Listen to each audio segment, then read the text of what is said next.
अगर आप भी चाहते हैं कि हमारे चैनल का ऑडियो और वीडियो सबसे पहले आप तक पहुंचे तो हमारे चैनल को सब्सक्राइब करें और बेल आइकन दबाएं। लाइक कमेंट शेयर जरूर करें। एक जना के पति आयल बड़े विदेश से कमा के आ कहतरी तुरंत के पारंपरिक लय है ना जी।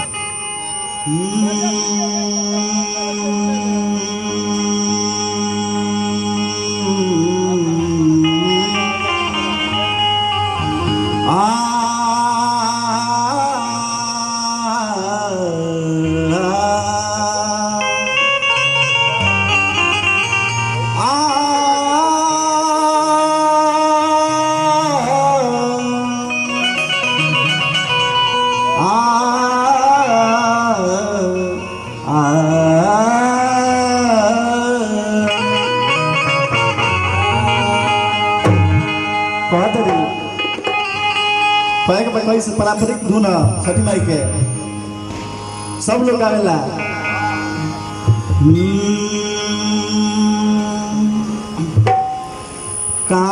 काचही बास के बहनिया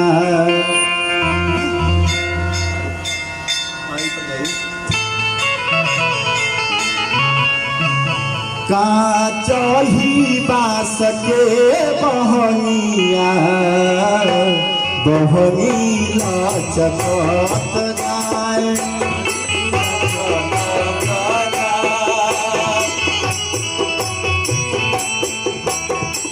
काचही बास के बहनिया बहनी लचकत जाए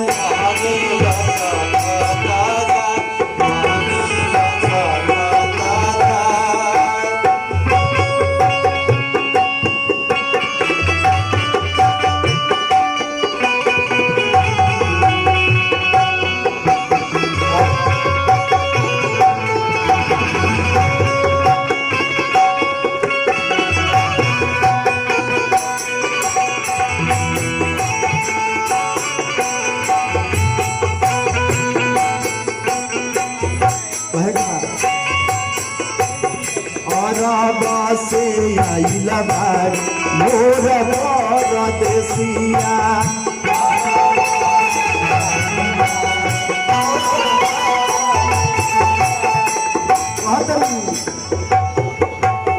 और से आइला बार मोर परदेसिया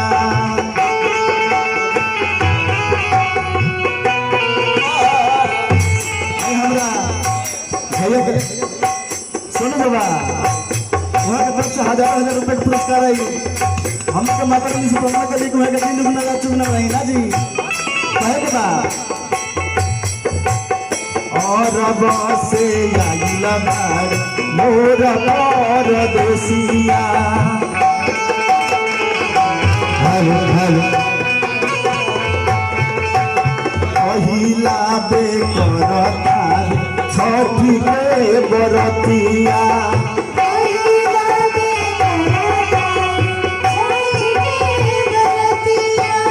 पहिला बेकरता छठी के बरतिया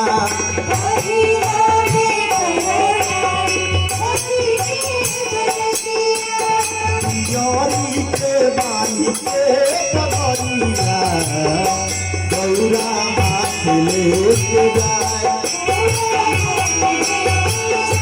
गौरा माथ लेके जाए चाही बास के बहनिया बहनी लचकत जाए बहनी लचकत जाए।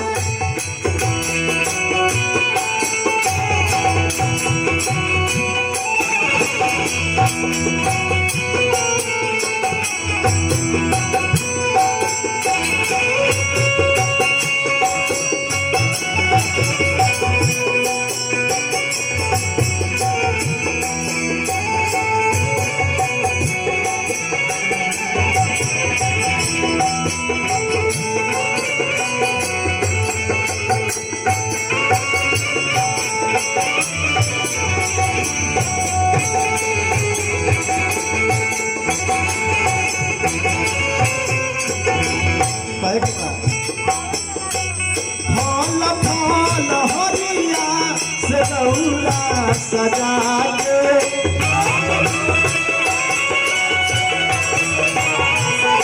फल फल हरिया से दौरा सजा के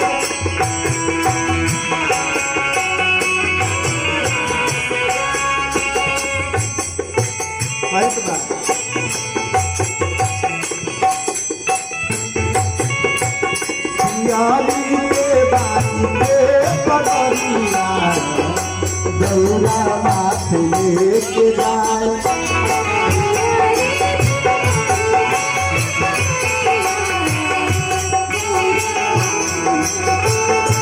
दौरा माथे लेके जाए दौरा माथे लेके जाए ही बात के बहरिया